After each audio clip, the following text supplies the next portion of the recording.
بسم اللہ الرحمن الرحیم۔ عزیز طلباء السلام علیکم۔ آج کی اس ویڈیو میں ہم دو باتیں سیکھنے جا رہے ہیں۔ ایک تو حرف کی تعریف، اس کی مثالوں کے ساتھ سمجھ رہے ہیں، اور اس کی ایک تربیتی بات یہاں بڑی اہمیت کی حامل ہے۔ سب سے پہلے حرف کی تعریف ہم دیکھتے ہیں کہ وہ کیا ہے۔ حرف وہ کلمہ ہے جو اسم اور فعل کے ساتھ مل کر اپنا معنی دیتا ہے۔ اسم اور فعل کے ساتھ ملے بغیر حرف کا کوئی معنی نہیں بنتا جملے کے اندر۔ اب آپ مثالیں دیکھیں۔ مثال ہے جیسے دوات میز پر رکھی ہے، اس میں پر حرف ہے۔ ملتان تک جاؤ، اس میں تک حرف ہے۔ دوائی بوتل میں ہے، اس میں حرف ہے۔ آپ نے دیکھا کہ ان مثالوں میں یہ جو لفظ ہیں، یہ جو حرف ہیں، پر، تک اور میں، یہ تینوں حروف اکیلے اپنا کوئی معنی نہیں دیتے۔ یہ اپنا معنی تب دیتے ہیں جب ہم انہیں اسم اور فعل کے ساتھ ملاتے ہیں، تو اسم اور فعل کے ساتھ مل کر ان کے معنی کی تکمیل ہوتی ہے۔ تو اب بات یہ سمجھ میں آئی، حرف وہ کلمہ ہے جو خود بخود اپنا معنی نہیں دیتا، بلکہ اسم اور فعل کے ساتھ مل کر معنی دیتا ہے۔ ایک اور بات،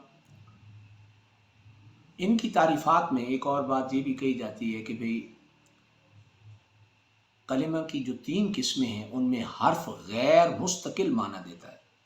اس غیر مستقل معنی کا مطلب ہے کہ حرف اپنا معنی دینے میں دوسرے کلمات کا محتاج ہے، اور وہ کلمات اسم اور فعل ہیں۔ تو یوں حرف کی تعریف مکمل ہوئی۔ اب تربیت کی بات جو آپ سے میں نے کرنی ہے وہ یہ ہے کہ دیکھیے، ہم ایک مقصد والی زندگی لے کر اس دنیا میں آئے ہیں، اور یاد رکھیے کہ ایک نہ ایک دن اس دنیا سے ہم نے رخصت ہو جانا ہے، اللہ کی بارگاہ میں حاضر ہونا ہے۔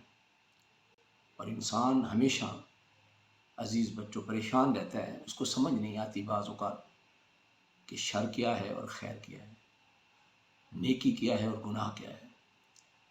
تو اس سلسلے میں ہماری تربیت کی ہے ہمارے پاک پیغمبر صلی اللہ تعالیٰ علیہ وآلہ وسلم نے، اور انہوں نے بتایا ہے کہ گناہ جو ہے وہ یہ ہے جو آپ کے دل میں الجھن پیدا کرے، آپ کو اندر سے پریشان کرے، آپ کو سوچنے پر مجبور کرے کہ کچھ غلط ہو رہا ہے۔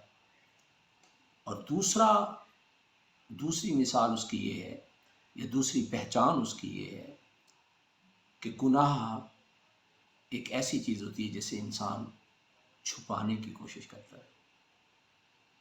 تو اگر ہم اپنی زندگی کو اس ڈگر پر اور اس راستے پر چلائیں کہ ہمارا قول اور ہمارا ہر فعل ایسا ہو کہ ہم پوری قوت اور شدت کے ساتھ لوگوں کے سامنے بیان کر سکیں بغیر کسی پریشانی کے، اور اس پر ہمارا دل بھی مطمئن ہو، تو اس کا مطلب یہ ہے کہ وہ گناہ نہیں۔ تو گناہ کی پہچان یہ ہوئی جسے آپ چھپائیں اور جو آپ کے دل میں الجھن پیدا کرے، آپ کو جھنجھوڑے کہ تم غلط کر رہے۔ عزیز طلباء، اللہ ہمیں عمل کی توفیق دے۔ السلام علیکم ورحمۃ اللہ وبرکاتہ۔